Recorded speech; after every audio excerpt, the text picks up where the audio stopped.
asalaamaaleykum mbokk yi ñu leen nuyu ku nekk turam ak santam di leen dalal si studio i rajo ITV di am mbégte tey dalal ay kàngam di waxtaan nag li nga xamante ne lëmbee na àdduna bi fan yëpp ñu ngi ko ngay dëgg li xew maanaam ci France ci maanaam kii di rasulullah sallallahu alayhi wa sallam tey nag ñu koy màggal tey mawlud bi gàmmu ji tey xamante ne tey la rasulullah sallallahu alayhi wa sallam muhammad rasulullah sallallahu alayhi wa sallam ganewoon àdduna ñu am nag mbégte tey di dalal ay kàngam di waxtaan li nga xamante ne xew na France fan yëpp mooy naatal bi nga xamante ñu ngi koy naatal maanaam comme ngeen ci mbindee fii te loolu indi fitna du bari ci àdduna bi coow li bari ci fépp fi nga xamante ne jullit nekk na fa di yëkkati seen kàddu ci waxtaanee moo tax tey ñu dalal tey Cheikh Omar Sy ancien député nekk aussi membre de la famille omarienne dal tamit monsieur Abdoulaye Lam nekk vice-président cadre unitaire de l'islam ñu ngi dalal leen na bisimila ci studio bi sëñ Abdoulaye Lam ni ngeen gisee yi fi xew man njàngat ngeen ci am. bismillah alhamdulillah wasalaatu wasalaamu ala rasulillah wa ala alihi wa sahbihi wa man wala ñu ngi leen di nuyu Cheikh Omar mi ñu bokkal taabal ji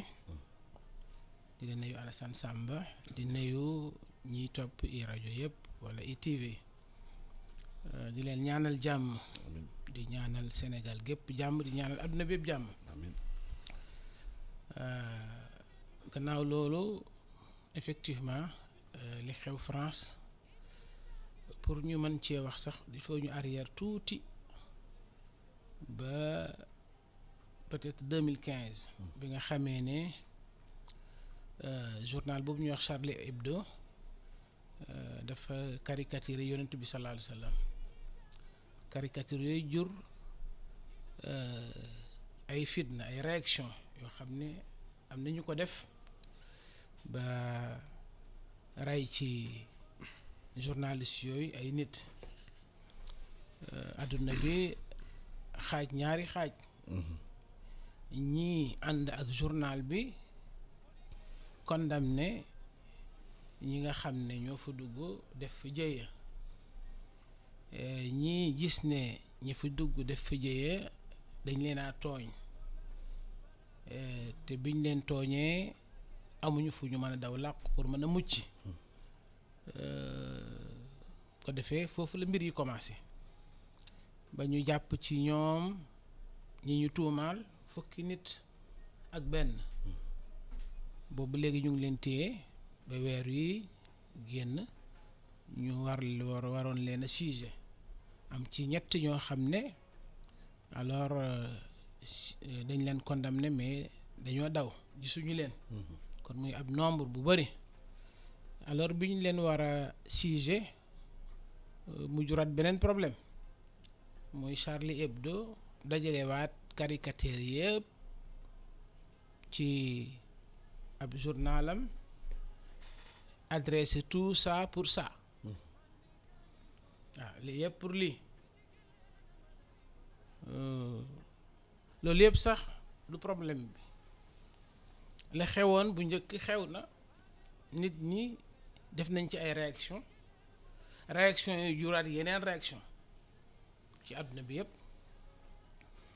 waaye li gën a aggraver situation bi mooy président France ci boppam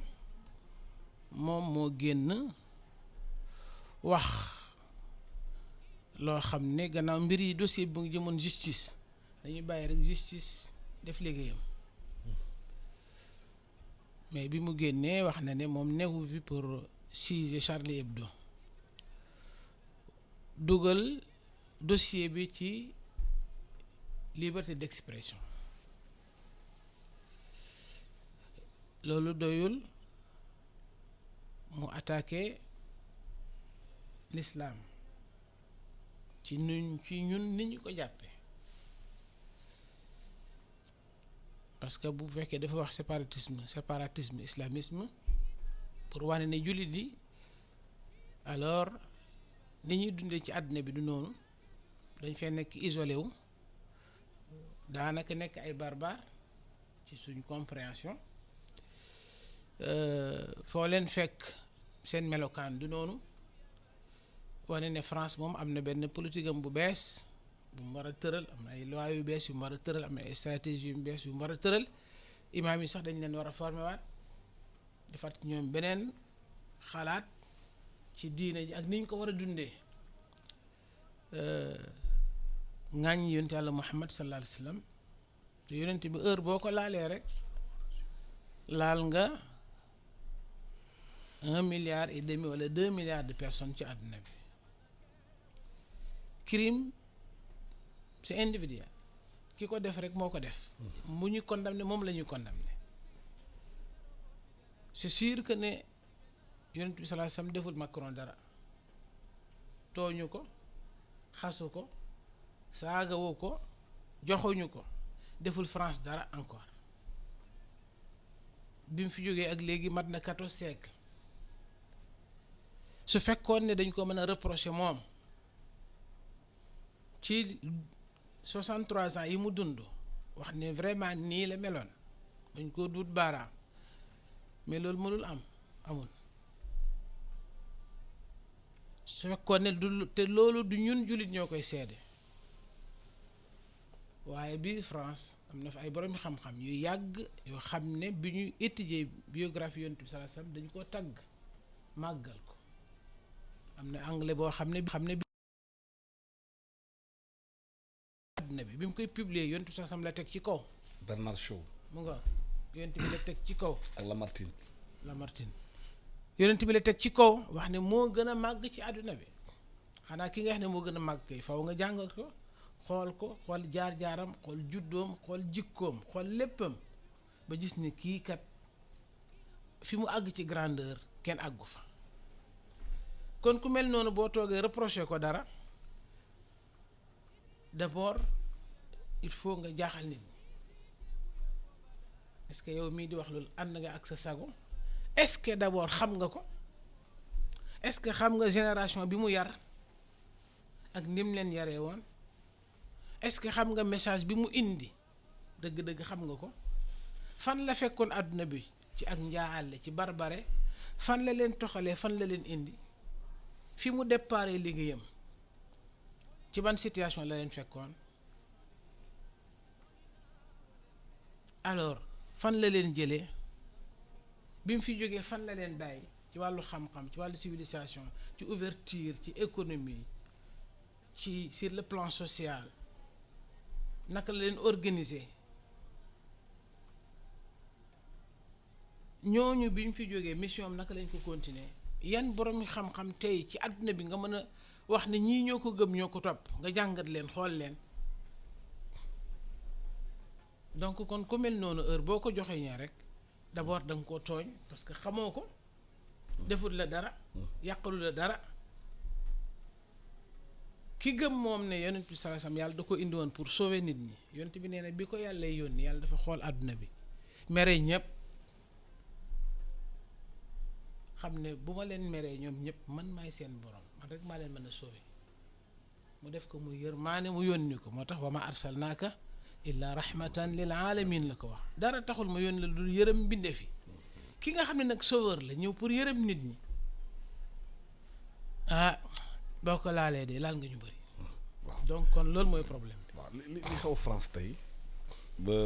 coow li bëri ci mbirum caricature yi ba sortie président français bi réaction ci àdduna bi est-ce que loolu dafay conséquence incompréhension xëy na l'islam di doxee ba bañ a xam l'islam moo tax ñu egg fi. jërëjëf sëriñ Alassane Samba bismillahi rahmaani rahim asalaatu wasalaamu ala sayyidina muhammad xaatimin nabiyyiina wa imaamil mursaliin sallallahu alayhi wa sallam loolu boo ko déggee rek am na lu muy jur ci yow ni ko oustaz Abdoulaye Lam waxee maa ngi koy nuyu muy vice président cadre man mi sax ci cadre bi laa bokk macha allah te junju na li nga xam ne moo ëpp doole mooy lan yonante bi boo koy yàlla di yónne yërmande moo tax mu yónne ko yërmande boo ko waxee rek mooy paix dëgg dugg si na mooy jàmm li yëngal France fan yi du dara leneen lu dul France dafa yàgg am problème mu intégrer islam ci biir société am dafa problème boobu dafa yàgg exister ci l'islam parce que bu ñu xoolee li France di promouvoir ci laïcité ba tey mënul fexe ba am compatibilité bi ak islam ñun suñu laïcité dugal nañ ci composante yëpp ñun laïc nañu ba nga xam ne suñu premier président chrétien la ñun laïc nañu ba nga xam ne suñu premier président ñun à 95% ñuy jullit ñu ne jàmm am na fi mu am ay kàngam yu bëri Thierno Seydou Nourou sëñ Babacar sëñ Fall ñoom ñëpp ñu daje nekk ay jullit kàngam bëgg yonente bi sallallahu alayhi wa sallam xam li mu wax ñu gis fi Lamine Gueye gis fi ñëpp ñu tànn Senghor kon ñoom lan lañ doon wut jàmm la paix tey mënoo xalaat France tey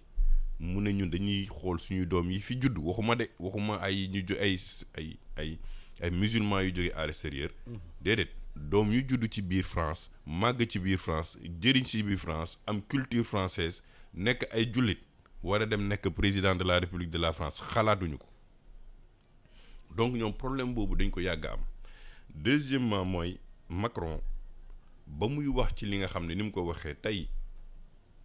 E-Media rajo ay journaliste lañu ak ñeneen ñi may wax am na liberté d'expression bu ñu leen bàyyil mais liberté d'expression tamit am na fu muy yem foo xam ne da ngay nee ne man bu ma laalee lii dinaa indi problème ci société bi France yemul ci société bi dafa dugg ci domaine boo xam ne tey ba mu ko waxee 2015 ba ñu fa waxee Charlie Hebdo mais dafa jur émotion boo xam ne dafa yaatu ci jullit ñi te dafa am loo xam ne tey islam nañ koy dundee ci Sénégal nañ koy dundee ci Pakistan nañ koy dundee ci Arabie Saoudite nañ ko bokkul parce que dafa am ay culture bokkul dafa am ay gëm-gëm fii di nga am ñii ay suufi lañu ñii ay sunnite lañu ñii ay kii la donc problème mu français yi ak France ba tey dañoo bëgg a rendre l'islam homogène te vraiment l'islam ak lu ko yàlla sàqee ni mu ko defaree ci autour du prophète sallallahu alayhi wa sallam daf ko démocratiser ci benn ci biir parce que tey li nga gëm ak yoon bi nga gëm li ma gëm ak yoon bi nga gëm ci biir l'islam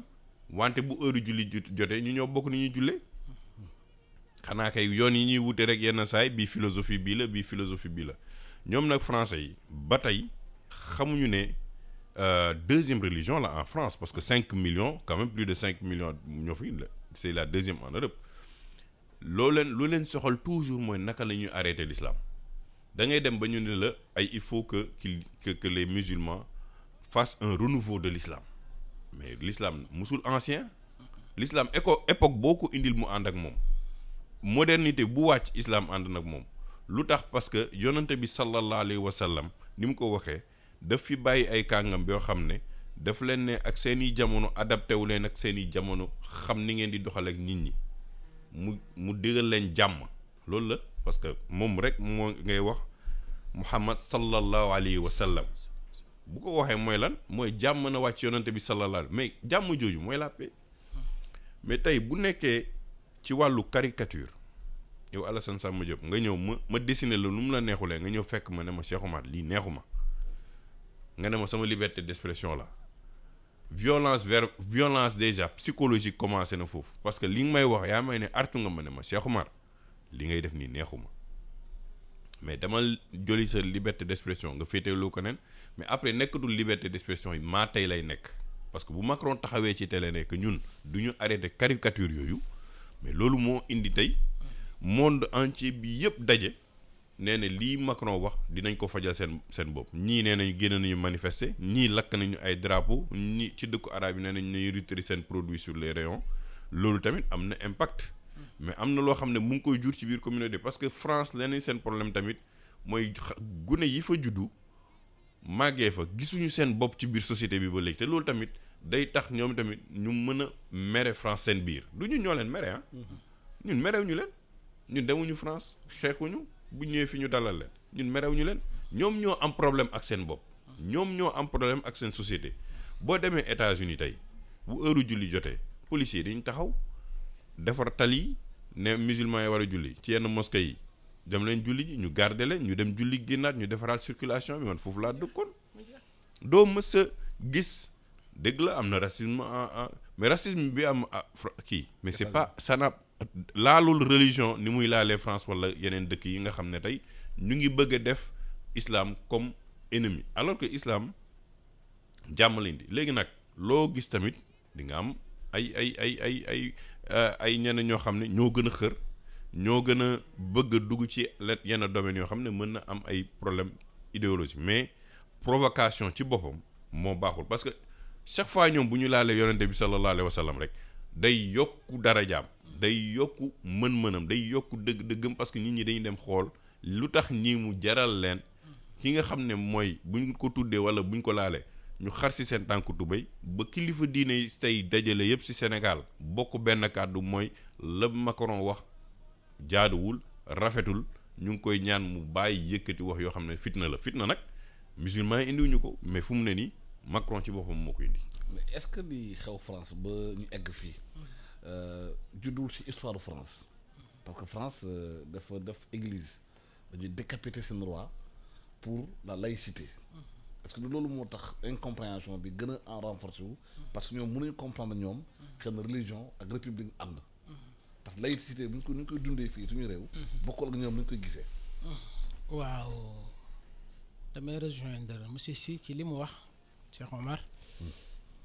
France ñoom ñoo am problème boo doon étudier tey adduna bi laïcité yi fi nekk da nga gis ne laïcité français bi c'est exceptionnel bokkul ak yeneen laïcité demal Allemagne am na ay parti yoo xam ne ay parti chrétien la amuñu problème ak religion France moom mu am problème ci ni muy xalaatee moom mu am problème ci ni mu comprendre laïcité mu am problème ci li mu comprendre république xanaa benn république rek amul ci àdduna bi république française rek amu fi yeneen république ñu ngi fi te amuñu problème ak religion am na ñoo xam ne dañuy dem campagne ci turu seen parti boo xam ne dafa taq diine amuñ ci benn problème ñëw et puis Macron église fi mu ne dañ ko jox titre boo xam ne daanaka l'abbé la bu fekkee ne laïcité bi la ñuy topp duñu ko teg foofu duñu ko kon laïcité li mu war a sàmm mooy li ñu tuddee liberté de culte kenn ku ne da ngaa am droit gëm li nga gëm bu ko defee ñun ñëpp ñu tasee ci penc mi buñ tasee ci penc mi kenn ku ne ak sa pas-pas mais réew mi benn la ñu ànd liggéey table ji ñu toog nii tey mais benn chrétien mënoon naa toog fii benn juif toog fii ñu continuer débat suñu débat suñ paree bokk même oto bi dem doxi suñuy soxla bokk même quartier bi bokk même place bi ñuy liggéeyee yaakaar naa li ñuy wax fii sànq ci ne Senghor ab chrétien la woon ba pare jiite réew moo xam ne majorité musulmane ak 95%. mais loolu laïcité bi moo ko may su nekkuloon laïcité dañu leen ko doo fi jiite. est-ce que loolu du leçon bu Sénégal war a jox aduna. France moo ci war a jiitu. France ci boppam dañ ko war a jox. wax ko ne Sénégal gii da ngeen fi war a ñëw président bu ngeen am na ñëw Sénégal mu def stage xool ni Sénégalais yi di dundee xool naka la ñuy respecté wante demal fii Joal nga fekk ñu fay wala Faaju di fa tabax benn église mais chrétien musulman ñuy ànd tabax église bi sans problème bu paree ñu dem def seen soxla man dem naa fii caajaay ci benn école ñu doon fa def ay œuvre humanitaire jox xale yi ay kaye ay bic benn chrétien moo génn classe am ne ma oustaz dama la soxla boo pare lan mooy soxlaam sunu dëkk ñun chrétiens yi fa dëkk am nañ église jullit yi amuñ jàkk dama bëgg nga tabaxal leen jàkk parce que nga dégg loolu leçon la bu Macron war a jàng alors dafa war a jàng histoire xam l'islam moom naka la gisee yeneen religion yi mais ñun bu ñuy wax ab chrétien wala ab juif xam nga lu leen alxuraan di tuddee ahlul kitaab les gens du livre yow en tant que musulman amoo droit li ñu wax li caricature yonent yàlla Moussa wala Aïssa prophète yëpp da nga leen a gëm laa nufarriqu bayna ahadin min ar-rusul wala minhum du ñu takkale yonent yi livre yëpp ci yàlla jógee prophète yëpp yàlla moo leen yónni yow en tant que jullit soo weddi woon Moussa wala nga weddi Aïssa bokkatu ci diine yonent yàlla Muhammad ñaata jullit nga am tey yu tudd Moussa ñoom ñu ngi kaas ne nouveau-né yi moo xam France la wala Belgique la wala feneen 50% yi Muhammad la mais ñun amuñ problème ci loolu boo xamoon ngénte yi xew tey ñi ci tudd Moussa ñi tudd Yaqub ñi tudd Ishaq ñi tudd Ibrahim ñi tudd Adam ñi tudd Shuaib ay turi prophète la ñi tudd Mariam mais xamoon mu toll recensel Mariama yi rek ñu tolloo feek Maam Jaara yi wala ñu ëpp leen sax recensel Moussa yi ak Muhammad yi boo muy tul ñu tolloo bopp problème bi fii la ne seen bopp yi moo baaxul ni ñu gisee àdduna bi la ñu war a changer xam moom mu ngi wax ne l'islam yi dañ ko war a xoolaat jullit yi ni ñu moom la ñu war a xoolaat boppam. mais est-ce que aussi amul amalgame ci ñi nga xamante ne ñenn ñi dañuy mbubboo xëy na mbubbu jullit dafay attentat ci turu jullit te loolu mun a aussi law ci image jullit yi fekk ñoom xëy na attentat bi ñu ko defee c'est une partie idéologique dañ koy defee. waaw mais xam nga loolu tamit il faut ñu jàngat lan moo koy indi du ñàkk li ma wax sànq du ñàkk tey nga mbubboo comme chrétien avant mais ba ñuy def croisade yi lan la ñu mbubboo du église bi la ñu mbubboo pour def seen croisade mais croisade yi ñaata millions de personnes lañ ci rey ak waxuma la colonisation bi ak li ñu ñëw Afrique ne dañuy ñun xamuñu dara ñoom ñoo ñuy xamal dugal fi seen diine ñu nangu ko ni mu ko waxee ñu nangu ko ànd ci nanguwuñu ko ndax ñoom dañ ko nangu parce que yàlla moo ñu ko sant mais tey lan mooy problème bi tey France dafa am ay erreurs yu bëri yu mu def yoo xam ne dafa war a def introspection nañ jël le cas du Libye tey bu Mali amee problème ba déstabiliser wu ba tey ñu gis jihadisme boobu ñuy tudd ak li ci raw dugg ci biir Mali ba tas Mali mais kan na tax France Sarkozy moo tax Sarkozy parce que ba Kadhafi toogee dëkkam mën nga rapprocher Kadhafi dictateur la wala du dictateur mais ba muy toog dëkkam Libye ba Tchad ba nga jaar ba ci biir yëpp ba Mali musuñu am problème mu tey li nga xam ne tey moo déstabiliser Mali mais déstabiliser wul Mali dem ci parce que mu ñuy menacer ñun ñëpp ci sous-région bi ña ñoo ko indi français yi ñoo ko indi parce que chaque fois dañuy bëgg a dugg ci benn domaine boo xam ne maîtriser wuñ ko wala dañuy nekk dina ne ñoom dañuy defaraat lenn loo xam ne ñoom yaakaar nañu ci seen i gis-gis moo gën pour ñun yow munoo toog di décider yow man ma décider naka lay oustaz di dundee parce que loolu tamit day indi fona da ngay nit ki day dem ba mere la da lay ne bàyyi ma dund ak sama jàmm man nii laa bëgg a dundee nga ne ko ni ngay dundee nii neexuma damaa bëgg léegi affaire góor jigéen yi na law sa dëkk mais neexuma yow ñëw ma sa dëkk ne la yow tey léegi na nga fexe ba ñu bàyyi nu mu tuddati comme islam dogal na man ma takk ñaar ba ñetti jabar bàyyi man ma imposer ko sa dëkk ñu demuñu France di ko wax ñoom dañ ko interdire fu nekk en Europe mais ñoom bu ñu bëggee ñëw tey ci Afrique nee ñu ne nii yéen nii ngeen di dundee neexuñu dañoo bëgg léegi yéen ñu imposer leen ne affaire góor jigéen yi ak affaire yooyu ngeen nangu ko mais fondamentalement am na suñu gëm-gëm ak ni ñu ko bindee ak suñu diine dañ ko tere duñ ko nangu ñàkk nangu boobu bu mu ko nangulee mën nga ma cee bàyyi na ma comme nangoo ko bàyyi ko mais bu imposer bi yàggee rek dama ciy gis sama bopp damay ne kii dinaa ko xeex parce que bu mu ko xeexul day tas sama askan parce que amul benn kilifa diine tey bu Sénégal buy nangu xel xalaatu ko yooyu di dugg biir Sénégal mën nga def lu la neex ak wax ak liberté bi ñu am loolu laay wax fii souvent ñun am nañu liberté ba nga xam ne sax xool ko si jigéen ñi tey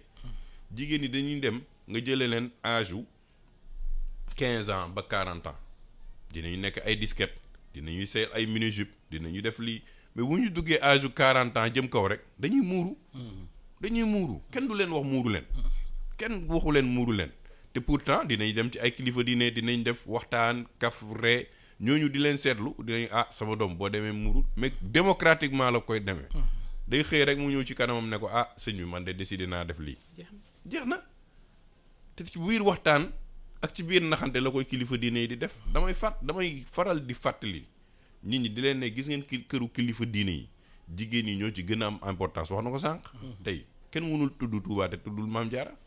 kër Cheikh Omar Foutiyou kenn mënul tudd Cheikh Omar Foutiyou tuddoo yaayam soxna Adama Aïssa donc fële ci Tiwaawan donc gis nga démocratie boobu ñu di dugal foofu jox jigéen ñi seen ak seen yelleef te loolu mu ngi ci dernier sermon prophète Muhammad sallallahu alayhi wa sallam na ngeen di sàmm seen diggante ak seen i jabar yi ndaxte mooy seen i jàmm donc moom yàgg na dox jàmm parce que loolu déjà mooy construire noyau familial bi mais France dafa yàq noyau familial am yàq yaru ay doomam yàq ay conception am bëgg dem ba laïcité bi nga xam ne ni nga ko waxee ba ñu décapiter seen église dañu yaakaar ne ñoom mën nañu décapiter lu leen neex mënta ne léegi nag bu ñu juddee ci benn islam boo xam ne du islam homogène mënul nekk c'est-à-dire que ñun nangu nañu démocratie boobu suñu biir islam di nga am nag ñoo xam ne mënuloo leen contrôler boo leen mënul contrôler mais nañ leen moytu parce que xale bi ko def nañu fàttali ñoom xool nañ seen biir kii nee nañ ni kii musul nekk musul ñu ko fiché ci affaire yoo xam ne radicalisme la lan moo indi xale boobu nga xam ne jógewul bitim réew de jógul français la juddu France màggee France ak ay moroom gis lu leen neexul war nañu respecter ñoom itamit seen droit ñu ne ni bu nekkee am na ay français yoo xam ne caricature yi neexu leen ñu nekk suñuy doom liberté d'expression bi ñuy wax egg na foo xam ne mën na laal seeni biir day metti mais nañu jël le cas de Dieudonné da doon def caricature di tooñ juif yi di tooñ lan lañ ko def dañu arrêté carrière am amatul fenn ci France fu Dieudonné mën a def benn spectacle arrêté ko pour lan parce que nee nañ dafa am ñu muy tooñ mais lu tax ñuy sàmm juif yi bàyyi jullit ñi ñu yaakaar ne jullit yi problème mais affaire bi da ngay indi équité affaire bi nga indi jàmm ñu nee nañ leen bàyyi leen suñu yonante sallallahu alayhi wa sallam ngeen am jàmm ñu am jàmm mën nañu waxtaan mën nañu dem ay liberté d'expression mais liberté d'expression nag bu dépassé cadre liberté mu nekk nag maa tey loolu lu muy jur am na ñoo xam ne mënuñu ko contrôler parce que tamit dafa am ay liberté individuelle boobu mooy indi yenn saa nga gis ku nekk ci diine mu deeral ko mu def lu tuuxi duna mais problème boobu am léegi ci adduna bi gis nañu réaction musulman yi am yu bëri di ko ŋaññi di boycotter produits français yi mais dañ ci déggul bu bëri réewu Afrique yi même si bu ñu déggee clergé Afrique bi mais ci chef d'état Afrique yi tekk dafa mel ni tekkaaral dafa mel ni léegi leader bi mondial bi musulman bi président Erdogan moo ko jël bu Turquie léegi mën nañu critiquer chef d'état africain ci seen tekkaaral parce que gannaaw seen population yi am nañ naqar te ñoom ñooy seeni kilifa dañoo war a taxaw pour défendre leen minimum pour dalal leen ngir ay réaction yu négatif bañ a am parce que comme ni ko Cheikh Omar waxee am na benn waay boo xam ne ma nga fële fanaanoo naqaram mënoo ko téye mën naa génn fii def jéyee te boo defee jéyee état bi faw mu jóg mais minimum pour dalal seeni population war nañoo génn wax ak nit ñi wax ak France diplomatiquement am na ñoom lu ñuy sàmm ndeysaan seen diggante France dafa am sensu bëri ay xarit Afrique Sénégal moo ci raw sénégalais bu ximmee rek mu ngi gént dem France loolu waroon naa jar France pays yi mu colonisé woon ñu am seen indépendance am ak moom relation ñu am majorité musulmane Sénégal Mauritanie Maroc Algérie Tunisie Syrie Mali Guinée loolu waroon naa jar rek balaa wax dara ci koo xam ne am nga diplomatie nga dalaat diplomatie mooy lan l'art de diminuer les ennemis naka lay def ba wàññi samay noonu fi mu ne France ñaata noonu la am ay noonam yokku nañ ci àdduna bi bëri lool ba tax am na ñoo xam ne dañoo jàpp ne nañ ko déclarer guerre parce que dafa ñoo déclarer guerre ouvertement xam nga kan mooy déclarer guerre ci ab société c'est le chef suprême le président de la République mooy déclarer guerre loolu moo tax affaire bi grave nekkatul affaire population française wala leneen mais le chef d'état français moom moo jóg wax loo xam ne nit ñi dañooy jàpp ne dafa déclarer jullit yépp guerre. mais est-ce que aussi du stratégie parce que gis nañu Macron xëy na feeg ñaari at dem élection gestion réewam melul noonu bilan am fu mu nekk nii pandémie beeg yooyu indi na jafe-jafe il est débordé par l'extrême droite et l'extrême gauche te discours boobu ñoom koy yore te gis nañ ci àdduna bi discours yooyu tax na keneen falu ci àdduna mel ni Donald Trump. léegi opposition française nañ génn wax ko ne buzz ngay wut. Mélenchon wax na ko da nga bëgg gagner élection yi. Mélenchon wax na ko. waaw donc loolu rek moom mu équilibré wu mu jeex loolu rek suñu génnoon ñoom dal ci kawam dal yu grave rek nit ñi ne bon. France insoumise Jean-Luc Mélenchon def na plateau télévision yu bëri wax loolu. waaw mais après tasul nit ñi duñ ko yëg comme ni ñu yëkkatee bëri mais opposition bi yëpp ñoo waroon a génn reteet ko dal ci kawam ñu xam ne lii simple Macron moo ko wax. pour gagner ay élection duñ ko may mais am na foo xam ne dama fa bëggoon dugg tuuti. New Zealand la fi xewoon jël sa métrailleuses waaw ñëw alors di filmer di rey ay nit ci biir jàkk biir lieu de culte loolu su ko jullit defoon lan la ñuy wax est-ce que tuddee nañ kooku terroriste moo tax affaire bi 2 poids 2 mesures daf ci am mooy li mu doon wax fi sànq Charlie Hebdo mi Harakiri la tuddoon. lan moo tax tur boobu ñu nangu ko ci moom journalistes yi ñu condamné leen parce que président de Gaulle la ñu caricaturé woon. justice condamné leen.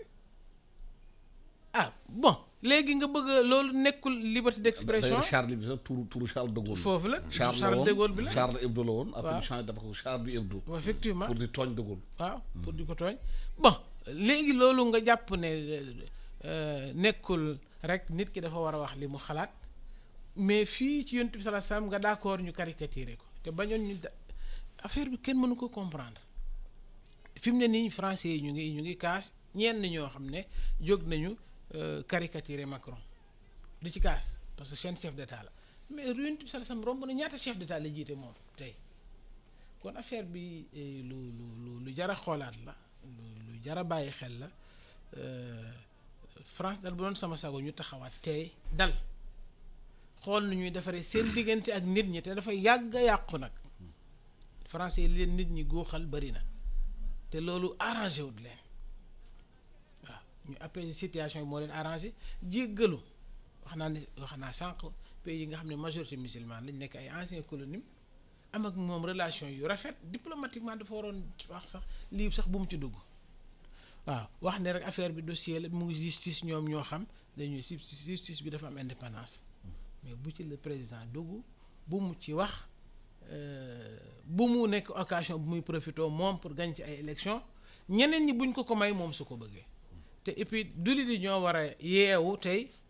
képp koo xam ne da nga bëgg utiliser seen tour pour gagner ay élections ñu taxaw ñoom itam rayteet la waaw xeex moom bu jotee da ngay xeex rek comme tout le monde. mais est-ce que lii du lii kii prédiroon Samuel Huntington wax du choc de civilisation. adduna bi bu gën a bay màgg de plus en plus dina am na ñu xamante ne l'islam dina jóg dina nekk benn religion nga xamante ne ñi di ci dugg surtout dina tiital ñeneen ñi ba ñu wut ay barrières diggante ñaari religion yi. waaw mais loolu dëgg la choc de civilisation moom du ñàkk parce que tamit population day yokku diine gi di yokk nit ñi di yokku civilisation yi di wute mais dafa am ay civilisation yoo xam ne dañuy absorber ay choc dañuy xool à chaque niveau ñu war a intégrer xam nga Sénégal liñ ciy sant yàlla moom choc de civilisation ñun dañ cee aay lu fi ñëw dañ koy dékku lu fi ñëw dinañ ko dékku rafetal ko ba nga yow yaakaar ne mais da ngay laaj sa bopp mais ñii xanaa naka la demee nii xanaa ñoom li may wax dañoo résilient ba nga xam ne lu ñëw mën nañ koo dégg mais am na ñoo xam ne amuñu ouverture d'esprit boobu parce que sénégalais yi dañu am ouverture d'esprit boo demee suñu kër diine yi que nga indi chrétien nga indi juif nga indi keneen ak keneen ak keneen am na nu ñu lay dalalee ak nu ñuy waxee ak yow sax da nga fàtte ne ñii sax ay jullit lañu parce que lañ lay jox moo tax ne nag foo gis ñu la ñu ngi lay wàcc sa wàccuwaay mais kilifa gu ñëw ak diine goo mënta ñëw même boo amul diine dinañ la wàcc sa wàccuwaay parce que xooluñu ko ci diine rek dañu xool ne kii yàlla moo ko sàkk xam nga boo xoolee ni nit ki nii ki yàlla moo ko sàkk fàtte nga diine teg nga ko fële mais respecté nga l'être humain yonente bi won na ko du benn du ñaar Thierno Madani keroog ba ñu tëj bu wax na ko mais ki nga xam ne tey yirim moom lay protéger alalu jàmbur moom lay protéger mu sax ak bàyyi ma yi nga xam ne mënuñu wax da leen di jiital protéger leen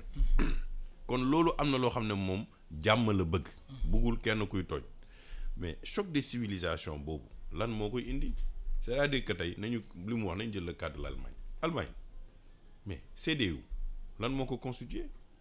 mais parti chrétien la tey Trump bu bëggee li muy def pour réunir fan la dem na ci mormon yi demul ci mormon yi dem na ci chrétiens yi nga xam ne tey ñoom ñoo gën a kii et pourtant ils se disent des pays laïcs yoo xam ne c'est ouvert d'esprit parce que ñoom seen civilisation lam lan may mooy diine gi dafa am doole mu kii mais France moo ko nanguwul depuis li nga wax ba ñu contrer l'église te loolu nag moo indi ñoom seen problème li may wax la France dafa am problème d'identitaire moom ci boppam am un problème moral ak moom ci boppam loolu nag ñoom comme mënuñu ko accepter ba def seen introspection dañuy xool toujours que le choc des civilisations vient des autres mais xooluñu ko ne vient de chez nous mais xoolal ñun pays yi nga xam ne tey mooy les pays francophones mais France lan lañ ñu indil ci ay problème du jeex nañ ñu woon tey dëkk boo xam ne tey am na foo xam ne France indi na fa jàmm amul jàmm bi am Sénégal c'est pas à cause des Français du ca Français yi de jàmm ji mu ngi jële suñu kilifa diine yi ñun ba ñuy wax révolution française Thierno Souleymane Baal rek la ko doo ko fi bu yàgg te boo xoolee charte bi mu teg boo wax ko ci li mu ci génnee yëpp mooy lan teg leen ñëf yi ci yoon na ñëpp yem ne bu leen jël alalu jàmbur loolu ñun xaaruñu révolution française mais loolu ñun préparé nañu étape par étape El Hadj Malick Sy sëñ Bam lan lañ def dañu préparer population yi nañu absorber choc yooyu bu kenn ñooy seen yéen téye leen li ngeen yee mais jox leen ko cëram yor def leen ni seen i diine mais tey bu ñu xoolee màggalu Tuubaa ñëppay ñëw lu tax ñëppay ñëw parce que dañ ko adapté civilisation bi mais tey burdu yi ak yeneen ak lan la ñun ñu ngi koy dund yow di nga sol sa chemise nekk tubaab le matin ngoon nga dem burdu sol sa grand boubou loolu mooy absorber civilisation c'est pas aussi compliqué mais nag lan la civilisation dul accepter mooy man ma am sama xalaatu bopp ma ne man nii laay doxalee damaa bëgg ay góor jigéen dugg fi damaa bëgg ngeen doxalee ñëpp am étiquette man la déet saa waay bu la neexee def ko sa dëkk bu la neexee yàlla démocrate na sax ba nga xam ne booy waxu njaaloo nee na la bu amul ñetti seede ba ñeent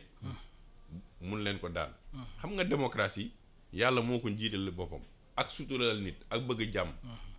mais mënoon na créer ay conditions ba nga xam ne loolu la mais tant que la France mu ngi gis choc des civilisations wala ñu développé ko comme c'est le problème de l'autre alors que yow say problème mu bopp résoudre ko intégration bi réussir ko sa biir société xale yi dudd sa biir parce que xale yi am problème ak France du xale yu jóge bitim réew. xale yi fa dëkk rek xale yu jóge bitim réew am nañu capacité d'adaptation boo xam ne permettre leen ñu intégrer la société mais français yi ñu ngi am problème ak ñii juddu ak ñii di tudd Mohamed ak ñii di tudd Amina ak ñii di tudd kii te li mu wax la tur la rek tur la ñoom ñu ay parents lañu mais ñoom loolu bëgg nañu ba ni ngay jullee sax ñu changer la direction yi nee na waroo jullee nii na nga jullee mais bàyyi ma jullee ni may jullee nga gëm li nga gëm même boo gëmul yàlla ci diine bàyyi naa la sa bopp demal ma dem mais du ma la laal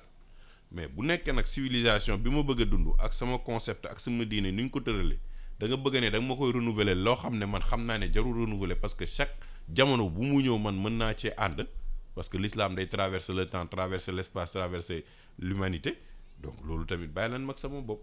mais boo créer condition économique yenn saa yi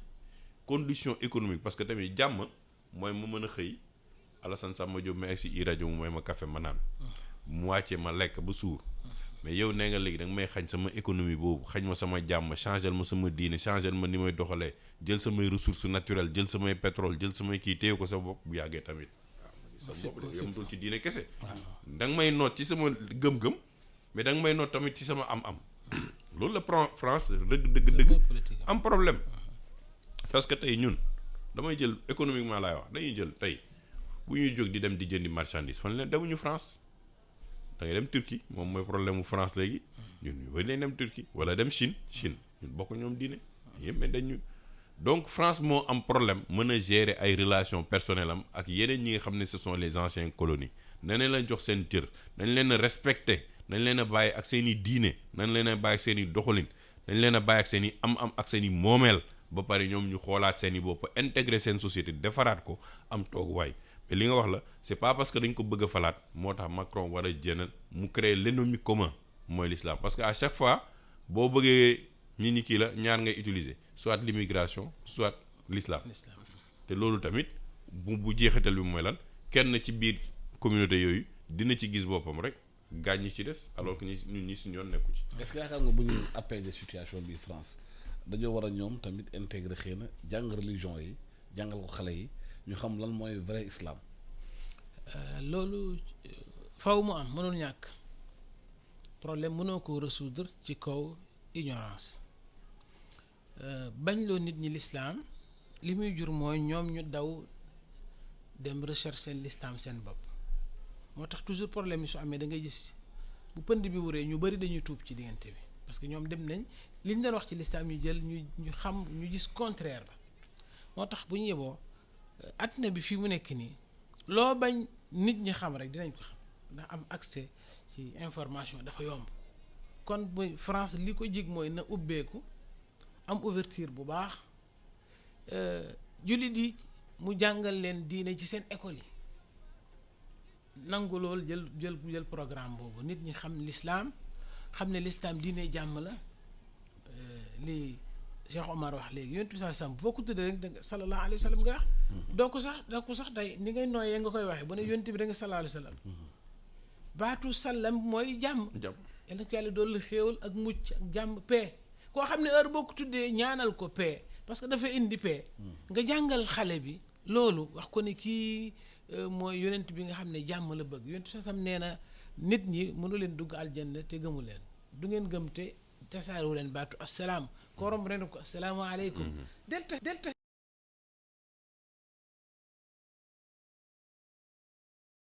ah waa ji kat dama ko ragaloon mais nit ku baax la xoolal loolu ni mu amee solo te loolu benn moo boo xam ne rek julli yëpp jël nañ ko moom la ñuy nuyuwante wax nit ki yàlla na nga am jàmm yàlla na nga am yërmande yàlla na bénédiction di jë wàcc sa kaw mais loolu lu rëy la mais mën naa am sax fi mu ne boo demal France wax ko ñaar yoon ñett ñu lay xoolaat pourquoi mu naan ma asalaamaaleykum xamul ne paix nga koy ñaanal miséricorde nga koy ñaanal alors baraka nga koy ñaanal donc réere googu maa ngi wax rek ci baat bii rek nga comprendre ko ba nit ki heure boo ñëwee ko asalaamaaleykum mu ne la asalaamaaleykum rek. mais est-ce que loolu du classe politique française ñoo koy xalaat mais xëy na société française bi ci boppam melul ni classe politique bëgg a jëlee yëf yi. xam nga classe politique bi dañoo am importance ci opinion bi ni muy doxee loolu mooy problème bi classe politique bi dañoo am importance ci politique éducative bi réew mi njàng mi nu mu tëddee. dañ ci am importance classe politique bi dañoo am importance ci orienter sax média bi fi mu jëm waaw donc politique yooyu nga xam ne ñoom ñoo koy tëral bu ñu ci dugalee jàngal nit ñi yonent yàlla Muhammad ñu xam ko xoolal nañ def ni l'islam def jàngal nit ñi yonent yëpp waaw wax laqad kaana fi qasasihim ibratan li ulil albaab ñii seen dund nit xam ko da nga ciy tirer ay leçons yu bari xoolal yonent yàlla Yuusuf nekk prophète ne Égypte ñu tëj ko kaso tooñ ko mu génn dafa leen redressement économique boo xam ne Égypte mënut koo fàtte ba léegi même pyramide yi ñu moo ko tabax c'était pour ñu gërë ñi le woon ci départ bi ñu mujj gis ne am na solo ñu def ko leneen mais kooku boo ko jàngalee xale bi su màggee ci misaal réewum am benn problème économique mën na xalaat mais man te ma xooliwaat Youssouf ban redressement la jaaroon ba suqali Égypte yonent yàlla Chouaib alors problème yi mu am moom itam soriwul loolu mën nga wax ne problème poids et mesure bu fekkoon contrôle économique mu ngi fi moom la njëkk ñëw régler ko waaw njaay bi na normal na balance yi normal na bascule yi normal na nattukaay yi normal redressé waat société bi injustice bi fi am sur le plan économique commercial mu régler ko alors loolu nit ki mën na koo jàng rek ne xaaral ma def sama doctorat ci yonent yàlla Chouaib fan la jaaroon ba redresser sur le plan commercial société ba mu doon dund xoolal loolu lu mu amee importance nga léegi nga xañ ko xale bi bu boobaa diine boppam mooy ne ci bopp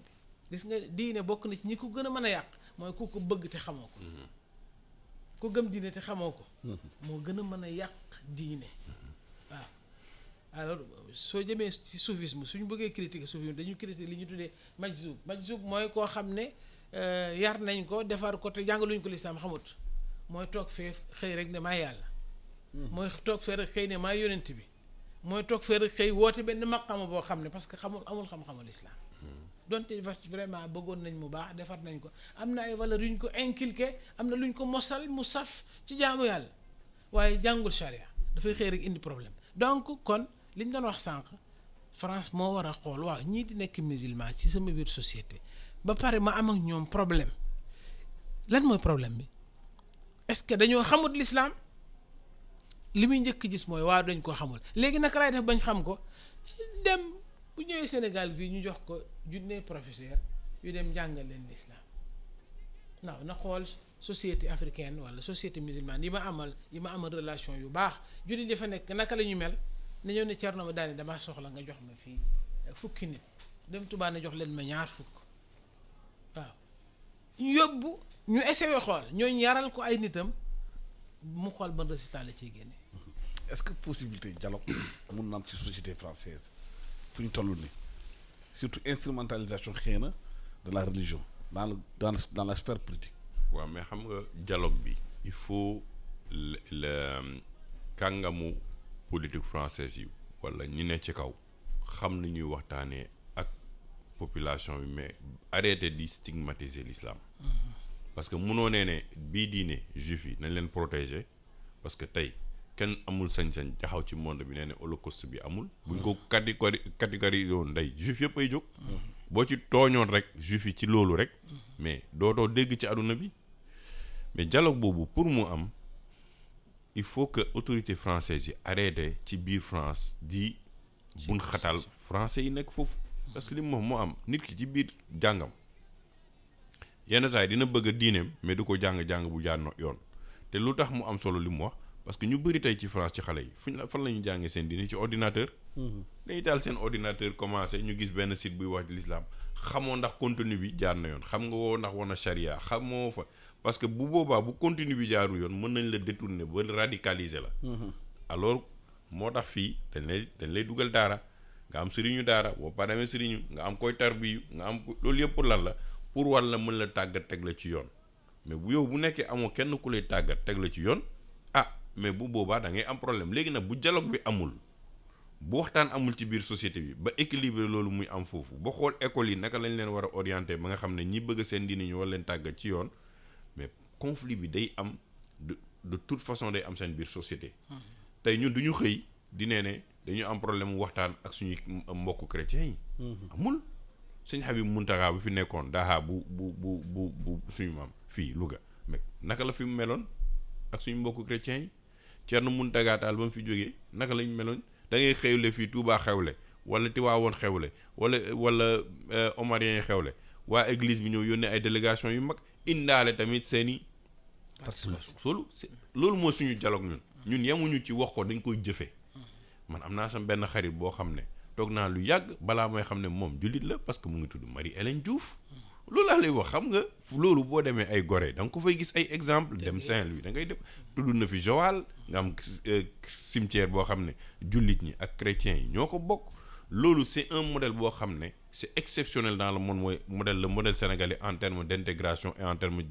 dialogue islamo-chrétien bañ nañu ba mais sëñ Mansour vice-président la ci dialogue yooyu lu tax ñuy jël sénégalais di leen ci dugal parce que ñun dañu am esprit d'ouverture boo ko amee même ku bëgg ñëw yàq sa dëkk dana ruus parce que di nga ko def jàppale ba nga xam ne bu yàggee ne lii daal jarul moo ko yàq. justement lan moo tax Sénégal modèle boobu gën a ko promouvoir sur le plan diplomatique à travers le monde fu conflit am Sénégal mun a indi modèle am teg ne mun nañ ko defee nii. parce que en fait ñun suñu bopp ñun dañu am problème mu valoriser li ñu am ñun suñu bopp dañu am problème mu valoriser li ñu am demal ci Afrique ba mu daj ci monde ba mu daj amoo le modèle sénégalais. même en politique parce que ñun dinañu xulu suñu biir ngaayante suñu biir 8h ba 20h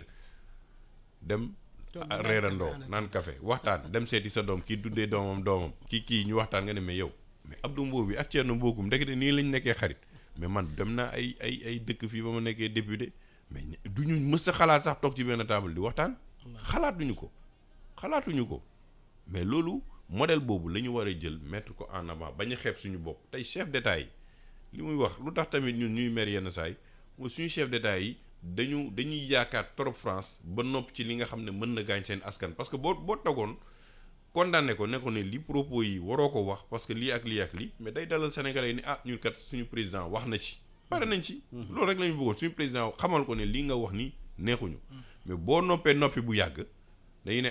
kii dafa mel ni dafa àndat ci li mu wax mën na am na li ngay seet leneen mais yaakaar xam nga Erdogan yaakaarul France moo tax mu wax li muy wax. parce que dafa am indépendance économique bi wax xam nga sax may woo économie am na fu muy toll da ngay indépendant ba nga xam ne ku tooñ sa askan ak sa diine di nga ko ne man lii laay def moom moo taxaw adduna bi yëpp dégg ko mu ne Macron dafa feebar man yàgg ba mu Macron faloo ba léegi dama am yàgg na ne Macron mii dafa am problème yar dafa am problème culture dafa am problème mu xam li muy wax ak li muy wax parce que yaakaar na ne moom français la France am na sañ-sañ wax lu ko neex alors mais mu ngi xool ne tey constaté ne monde bi doxewul ni France bëggee bu doxewul ni France bëggee France moo war a jëlaat démb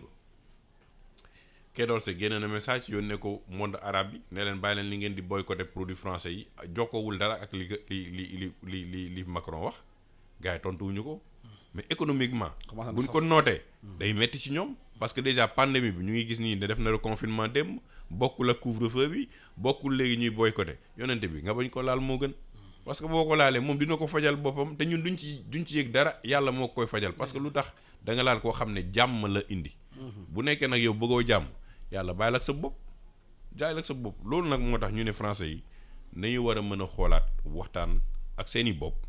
ñun nangu nañ leen gindi teg leen ci yoon ci wàllu diine l'islam naka lay doxee ci Sénégal ak modèle bu ñu leen mën a jàppale pour seen laïcité mën a dox ñun suñu laïcité mu ngi dox de ñoom ñoo am seen problème ak seen laïcité. waaw mais puisque ñu ngi tey ci Mawlud muy anniversaire juddu Rasulullah sallallahu alayhi wa sallam ban message la ñu mën a lancer.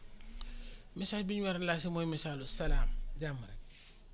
message boobu la ñuy lancer yonent bi salaasam alors bu ñuy jàng dundam c'est pour toujours ñu ci piise di fiy jël ay leçons yu ñu defaree waat sunu àdduna yu ñu xoolaatee fan la ñuy teg sunu tànk yu ñu xoolaatee naka la ñuy doxalee ak àdduna bi nu ñu xoolaatee ñuy redresser sunu société nañ naka ñuy xoolaatee nu ñuy redresser sunu politique naka la ñuy xoolaatee ñuy redresser sunu économique alors problème yi ñu am ci sunu kër yi jeunesse bi lépp mën nañ koo jàng ci dund Yonent bi sallallahu alayhi wasallam te loolu mooy liy defar mooy liy baaxal mooy liy jubbanti nu ñuy doxalee ak sax ñi nga xam ne bokkuñu ak ñoom diine gàmm mën nañ ko def ci loolu naka la ñuy war a doxalee en tant que jullit ak niñ bokk ñi nga xam ne bokkuñu ak ñoom diine kon liñ mën a jàngee ci dund Yonent bi sallallahu alayhi wasallam daal mooy jàmmi àdduna bi boo ko waxee loolu rek àdduna bi comme ni ñu ko waxee nit ki su amee lu mu lekk am lu nu naan am fu mu dëkk jàng xam mën a faju jeex na te lislaam dañuy wax ne 5 mbir moo yëkkati diine mooy nit ñi seeni bakkat yi ñoom bu ko kenn rey ñu am liberté ku ne gëm li nga war a gëm lislaam dafa bëgg yow jullit bi nga gëm li nga gëm mais këlee ne du ma jullit mu ne ko d'accordal naa la léegi nag yaay subir conséquences yi sa diggante ak sa borom sama yoon nekku ci alors fexe ba nit ñi wér te xam-xam moo jiitu ci luy defar xel fexe ba nit ñi ku ne am famille foo mën a làqu ñu ne la ab Haalpulaar nga ab séeréer nga si nga sant kii Jóob kii Laam kële Jàllo loolu dafa bokk ci li lislaam bëgg ñëpp am kenn ku ne deram ñoŋ gis nga moom mu ngi ñëw ñoom ñu ngi ñëw pour taxal dara Yonent bi sallallahu alayhi wasallam lislaam dafa wax ne nit ki ab deram dafa sacré bu ko kenn laal bu ko kenn touché. waaw jërë ngeen jëf ñaanal li ñuy gàmmu jàmm ak salaam ñaanal li ñuy guddi Rasulullah sallallahu alayhi wasallam bu jàmm ak salaam ci àdduna bi yëpp jërë ngeen jëf.